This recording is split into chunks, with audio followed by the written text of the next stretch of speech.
দর্শক, আজকে আমি হাজির হলাম আপনাদের মাঝে নতুন একটি নিউ ভিডিও নিয়ে। তো আজকে আমি আপনাদেরকে দেখাবো গ্রাম বাংলার মাঠঘাট ঘুরে এবং দেখাবো যে এই মাঠে সাধারণত এই মৌসুমে কি কি ফসলাদি চাষাবাদ করে থাকে কৃষকগণ। তো প্রিয় দর্শক, আপনারা দেখতে পাচ্ছেন ক্যামেরার সামনে একটি পাট ক্ষেত। তো এই পাট থেকে কি কি তৈরি করা হয় সাধারণত আপনারা জানেন যে এই পাট থেকে বস্ত্র এবং জ্বালানি এছাড়াও বিভিন্ন ধরনের সুতা তৈরি করা হয়। এছাড়াও আপনারা জানেন যে এই পাটের পাতা মানুষ খাদ্য হিসেবে বা শাক হিসেবে গ্রহণ করে থাকেন।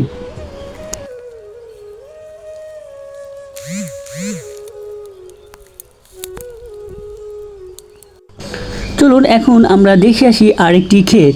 তো ক্যামেরার সামনে দেখতে পাচ্ছেন যে একটি ক্ষেত সবুজে ভরপুর। মনে হয়েছে যে এটিও কৃষক চাষ করেছেন।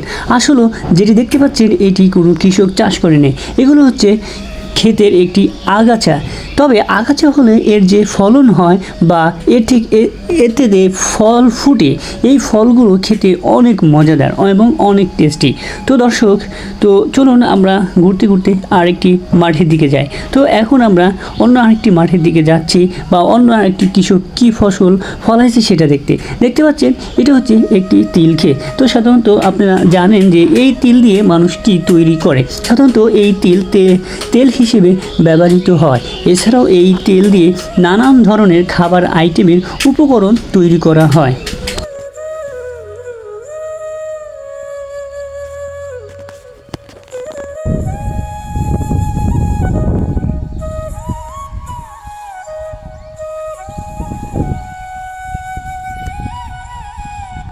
তো দর্শক, চলুন আমরা আরেকটি মাঠের দিকে যাই এবং দেখে আসি সেখানে কৃষক কী কী ফসল ফলাইছে। তো আপনারা দেখতে পাচ্ছেন যে মাঠ একটি ভুট্টা। তো এই ভুট্টা যে ক্ষেতটা দেখতে অসাধারণ এবং চমৎকার সুন্দর। দেখতে পাচ্ছেন একটি ভুট্টার দানাগুলো কত সুন্দর। আপনারা জানেন যে এই ভুট্টা মানুষ খাদ্য হিসেবে গ্রহণ করে থাকেন। এছাড়া এবং ময়দা বা আটা তৈরি করে থাকে এই ভুট্টা থেকে। এছাড়াও এই ভুট্টা থেকে বিভিন্ন ধরনের খই তৈরি করে থাকে বা বিভিন্ন ধরনের পপকর্ন তৈরি করে থাকে। তো দর্শক, চলুন আমরা আরেকটি মাঠ দেখে আসি কৃষক সেটি কি ফসল ফলাইছে। তো আমরা এখন অন্য একটি মাঠের দিকে যাচ্ছি। তো সেই মাঠের দিকে চলে আসলাম। এখন আমরা আসছি একটি কলা বাগানে। তো দর্শক, দেখতে পাচ্ছেন এই কলা বাগানটি দেখতে অপরিসীম এবং অসাধারণ সুন্দর।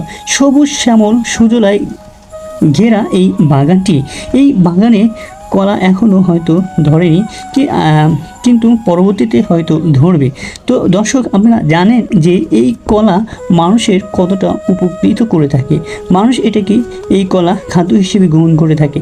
এই কলায় আছে বিভিন্ন ধরনের মিনারেলস, আয়রন এবং পটাশিয়াম। তো দর্শক, আমরা চলে আসলাম আরেকটি মাঠে।